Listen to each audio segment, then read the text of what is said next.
Ternyata untuk bisa bahagia, kita harus mampu menghancurkan egoisme dan menganggap diri kita sebagai manusia normal saja. Ini penting menurut saya ya. Menghancurkan egoisme itu yang tadi, rasa benar, rasa penting, rasa tinggi, rasa hebat. Ini semua ego. Lebih kondusif, jadilah manusia biasa saja. Ini lebih membahagiakan. Karena kalau kita mengidentifikasi diri kita dengan ego-ego besar tadi, jangan-jangan lelah hidup kita.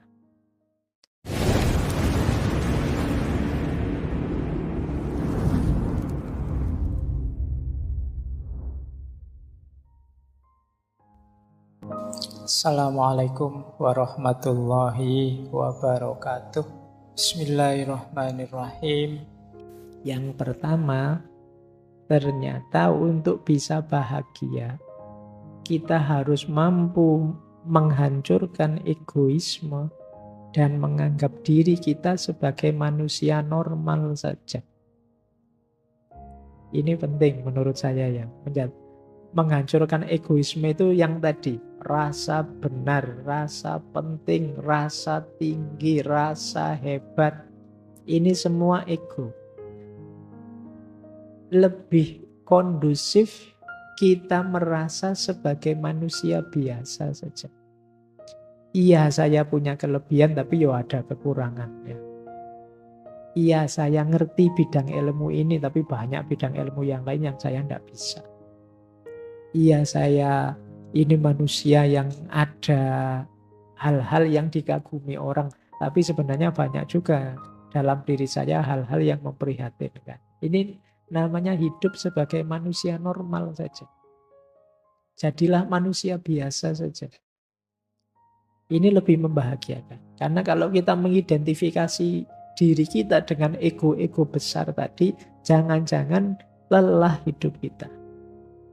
Karena identifikasi sesuatu itu kan implikasinya kita harus begitu terus. Misalnya teman-teman mengidentifikasi saya ini Pak, santri Pak, saya ini orang soleh loh Pak. Oh itu kan terus abot kan, kamu kapanpun harus acting sebagai orang soleh. Nanti dengar adzan, wah ke masjid ini. Terus nanti dengar, terus kamu dituntut begitu. Mending gak usah woro-woro, gak usah deklarasi, biasa saja. Yes, kalau mau ke masjid, ke masjid. Kalau mau melakukan kebaikan, lakukan saja. Tidak usah dengan memberi label atribut yang memberatkanmu sendiri.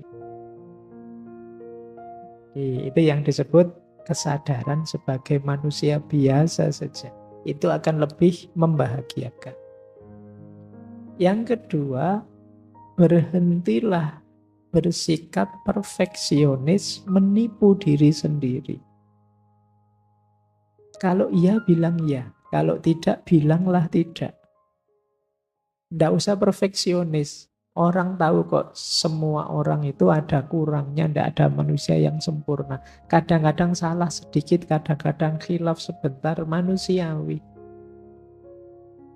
Tidak usah menipu diri. Itu akan lebih memberatkan kita. Tidak usah terlalu banyak pakai topeng lagi. Topeng kita sudah banyak dalam hidup ini. Biar tidak lelah. Yang membuat kita lelah itu kan karena kita menipu diri kita sendiri. Misalnya kalau ditanya, ngantuk enggak mas ngaji kayak gini? Enggak Pak, saya melek terus. Tapi yo pas ngaji deklak-deklok itu kan yo kamu berat sendiri, nanti ada temennya lihat malu kan kamu. Coba tadi bilang yo saya kadang-kadang ngantuk Pak, itu kan lebih santai. Tapi karena kamu menipu dirimu sendiri, ya berat akhirnya. Jadi konsekuensi yang harus kamu tanggung. Yang ketiga, untuk bisa bahagia, yuk berjuang, bekerja keras mencapai tujuan. Ya, kita harus berikhtiar, berusaha. Sambil tadi ya, ngerti batasnya kapan pasrah. Dan jangan dibiasakan menyalahkan keadaan mencari kambing hitam. Biasa kok hidup itu ada sukses, ada gagal. Ada lulus, ada tidak lulus biasa. Ya memang rumusnya hidup begitu. Ada senang, ada susah. Wajar itu sudah. Tidak usah cari kambing hitam, tidak usah menyalahkan keadaan. Nanti tambah berat.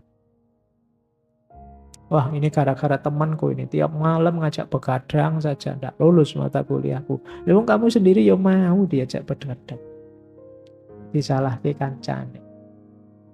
Jadi ya sudah lah, kalau sudah begitu ya efeknya memang begitu, karena kamu begadang tidak lulus biasa saja. Iya sih Pak, berarti besok saya harus lebih baik lagi, kan begitu saja. Tanpa harus rasa bersalah berkepanjangan, merasa berdosa berkepanjangan. Cukup kamu sesali, kamu perbaiki ke depannya biar lebih bagus. Ini hidup yang lebih membahagiakan. Tidak terlalu bertele-tele, apalagi kamu terus menyangkal, denial, nyari-nyari alasan. Saya itu sebenarnya rajin loh Pak, saya tidak tahu saya.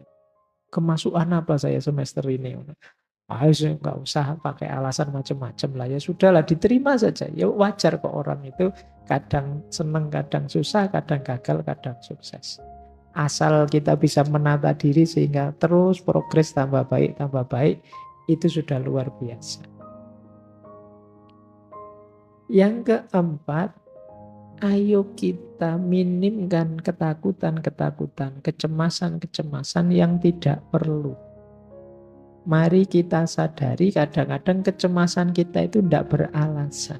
Sia-sia saja. Cemas itu kan biasanya tentang yang akan terjadi ke depan. Yang akan terjadi ke depan kita tidak tahu. Biarlah jadi rahasia nanti. Yang penting sekarang kita berikhtiar semampu kita, sebaik yang kita bisa. Itu saja sudah.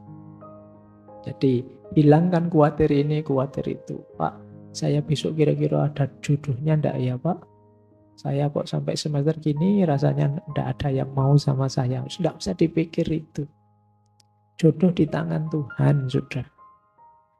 Ya kecuali kamu cuek, enggak ngurusi, ya bisa saja nanti lepas Tuhan, lepas tangan. Jadi kamu sendiri ditawari bolak-balik yo kesuwen mikirnya.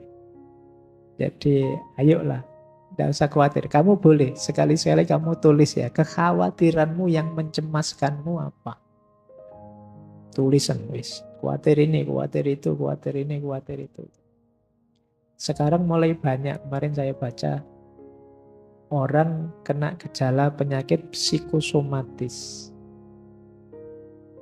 Jadi kecemasan di pikiran yang mengefek ke sakit fisik beneran. Nah, mungkin lambung lah, mungkin vertigo lah, mungkin apalah, namanya psikosomatis. Jadi kalian jangan terlalu banyak overthinking, jangan terlalu banyak mikir yang aneh-aneh, cemas yang tidak perlu. Nanti jadi penyakit. Jadi ternyata tidak selalu sakit fisik berpengaruh ke jiwa. Sebaliknya sakit jiwa bisa juga berpengaruh ke fisik. Kalian kan kalau sedang stres apa gitu kan rasanya tubuhmu ya lemes, tidak bisa diajak apa-apa, tidak bergairah ngapa-ngapain saja. Itu berarti dari psikis ke fisik. Yang itu jumlahnya tambah banyak. Sekarang psikiater, psikolog itu tambah laris hari ini. Banyak yang stres, banyak yang depresi, tingkat sakit jiwa meningkat, tingkat depresi bahkan tingkat bunuh diri juga tiap tahun meningkat terus. Nah, terus mari kita sadari dalam hidup ini isinya ada yang penting, ada yang tidak terlalu penting. Tidak semuanya harus diutamakan. Kita nikmati saja. Kadang-kadang ada hal sepele, hal tidak penting, ya tidak apa-apa, kita nikmati saja. Itu namanya kita sadari masalah hidup ini ya, tapi juga yang tidak terlalu penting jangan terlalu dipentingkan. Biar tidak terlalu sibuk kita. Biasanya kalau masih muda itu ingin semua masalah dipanggul sendiri. Tidak hanya masalah pribadi, mungkin masalah kampusnya, masalah negaranya, masalah dunia. Wah, pengen diselesaikan sendiri. Iya, kamu boleh komen kecil-kecil, boleh usul sedikit-sedikit, tapi tidak semuanya harus kamu perjuangkan sendiri. Kamu harus punya prioritas-prioritas, biar hidupmu lebih bahagia. Kenapa Mas kok belakangan gelisah? Saya mikir peradaban manusia hari ini itu loh Pak. Ya, kalau sudah ngobrol itu diajak ke angkringan, saya ngangkring yuk Mas tak traktir wis. Daripada kabotan mikir dunia ya. Mikir kuliah saja pontang-panting kamu. Ya nikmati hidupmu. Kamu boleh usul, boleh punya gagasan ini itu. Tapi tidak harus semua masalah kamu panggul sendiri. Nah yang terakhir, cara menaklukkan kebahagiaan adalah jangan biarkan dalam situasi apapun pikiranmu macet. Rasionalitasmu tidak jalan. Harus terus hidup akalmu. Jadi ini kuncinya manusia dan kemanusiaan itu kan akalnya yang hidup. Jangan dibiarkan kalian menjalani hidup autopilot. Nah, autopilot itu, loh tiba-tiba sudah seminggu ya. Kok cepet ya sudah 1 bulan ya. Itu kemungkinan hidupmu autopilot. Jalan seperti biasanya. Yuk mulai agak diseriusi. Putusan demi putusan, langkah demi langkah.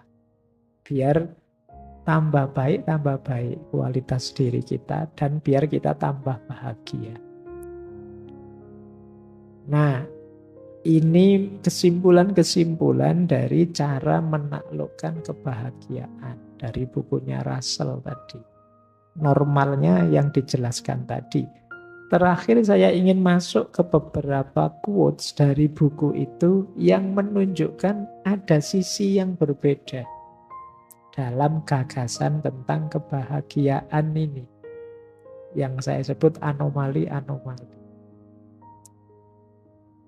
Yang pertama, ini menunjukkan orang iri dengki tadi. Ternyata menurut Russell, jika di dunia saat ini ada banyak orang yang lebih menginginkan kebahagiaan diri mereka sendiri daripada menginginkan ketidakbahagiaan orang lain, kita mungkin akan mendapatkan surga dalam beberapa tahun ke depan. Dari sini bisa kita simpulkan ternyata sebagian besar orang lebih banyak menghabiskan energinya untuk membuat orang lain tidak bahagia dibandingkan untuk membuat dirinya bahagia. Ini menurut pengamatannya Russell. Jadi banyak orang yang perspektifnya negatif terus tentang orang lain sehingga dia terus iri, terus dengki.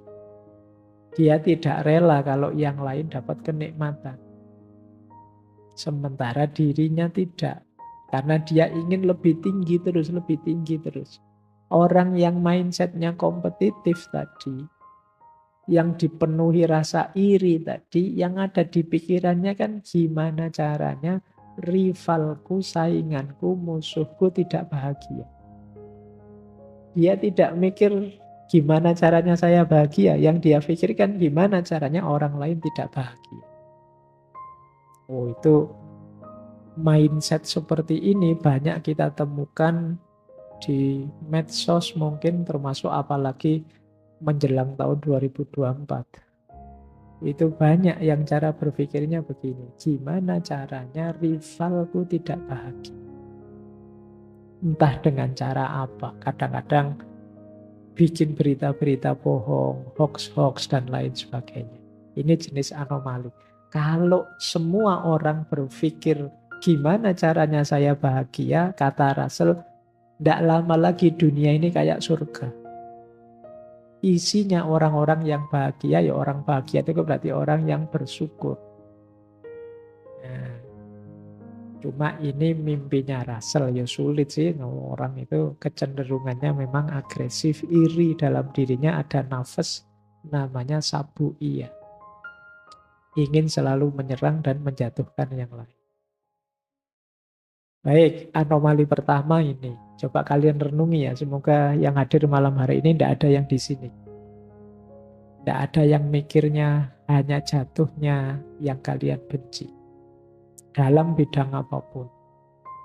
Kalian ingin maju boleh, tapi semoga tidak dengan cara menginjak dan menjatuhkan yang lain. Kalian ingin menang baik-baik saja, tidak apa-apa, hebat. Tapi tidak dengan cara merusak dan menghancurkan yang lain. Hebatlah dan menanglah bila perlu dengan mendukung dan menaikkan yang lain. Anomali pertama ini tentang kebahagiaan. Anomali kedua, ini lanjutannya. Menurut cermatannya Russell lagi, beberapa orang hanya bisa bahagia dengan membenci orang lain, bangsa lain, atau kepercayaan lain. Ini kalimatnya Russell ya. Semoga kita juga tidak di sini. Jadi kayak tadi, Pak, memang bahagia saya itu ya kalau membenci orang, atau membenci kepercayaan lain, atau membenci bangsa lain. Ya ini tentu saja bukan kebahagiaan. Ini kalau bahasa Jawa jenis angkara murka yang seperti ini. Isinya kebencian saja. Jalur bahagia itu jalur cinta, jalur kasih sayang dan semangat tadi, bukan jalur kebencian.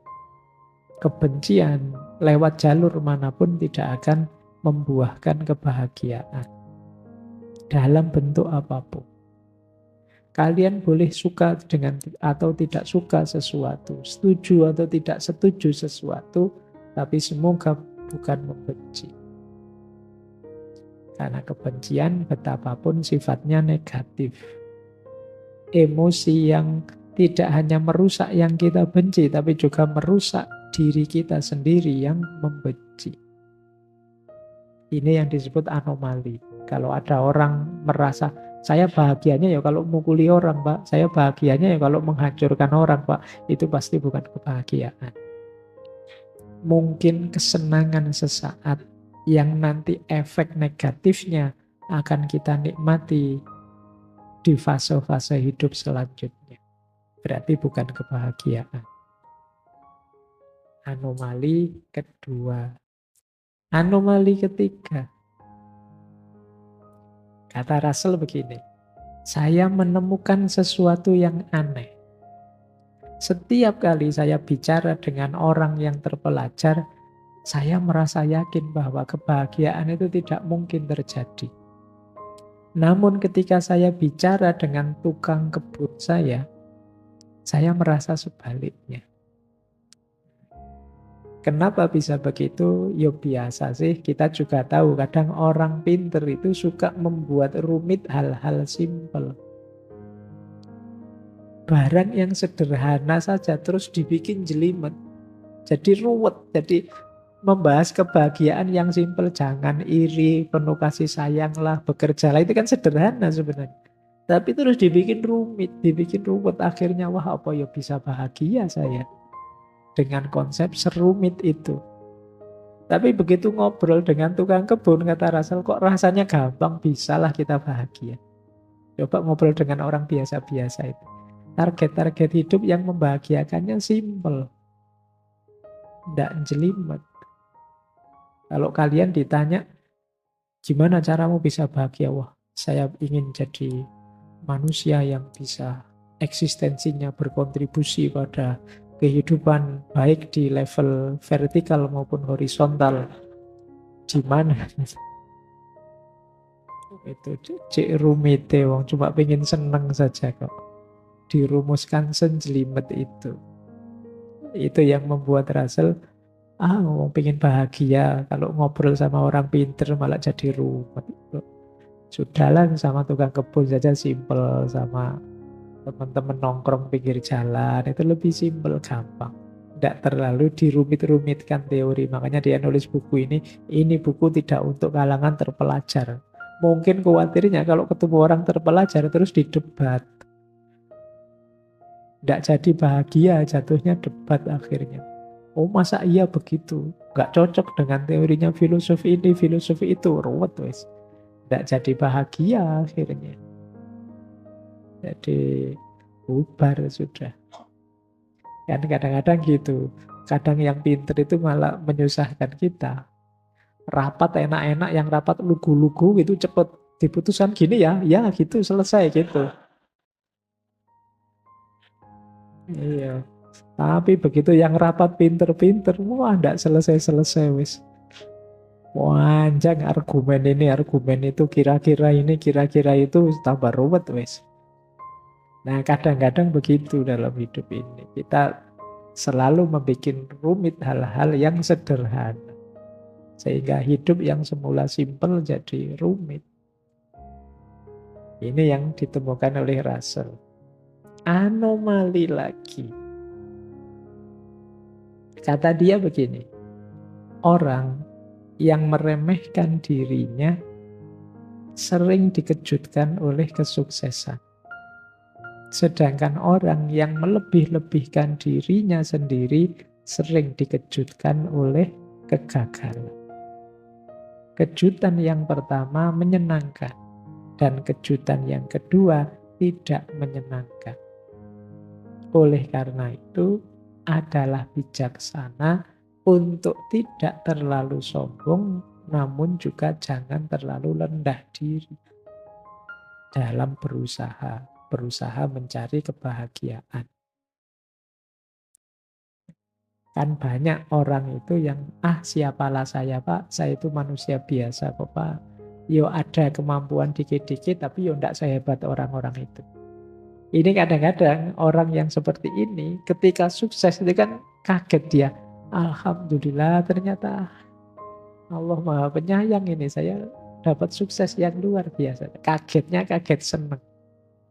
Tapi kalau kita terbiasa sombong, saya hebat Pak, saya lebih dari semua teman saya yang lain, itu kan begitu gagal, ya kejutannya kejutan pahit. Jadi oleh karena itu apa kata Russell, ya sudahlah, tidak usah terlalu merendahkan diri atau menyombongkan diri, biar tidak gampang terkejut. Biasa saja, nikmati saja apapun yang kita alami. Jangan melebih-lebihkan, juga jangan mengurang-urangkan. Yo paling enggak yang paling negatif ya melebih-lebihkan karena kekagetannya kekagetan yang negatif. Kekagetan ketika menemukan kegagalan. Ini anomali dari Russell ketika melihat ternyata banyak orang yang sikapnya keliru untuk merancang kebahagiaan. Ada yang terlalu meremehkan dirinya sendiri, ada yang terlalu membesar-besarkan dirinya sendiri. Dua-duanya tidak positif karena potensial terkejut. Meskipun terkejut yang pertama enak, terkejut karena sukses. Terkejut yang kedua pahit, karena terkejut karena gagal.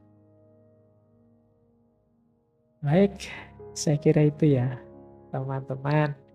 Itu materi dari Russell tentang cara menaklukkan kebahagiaan.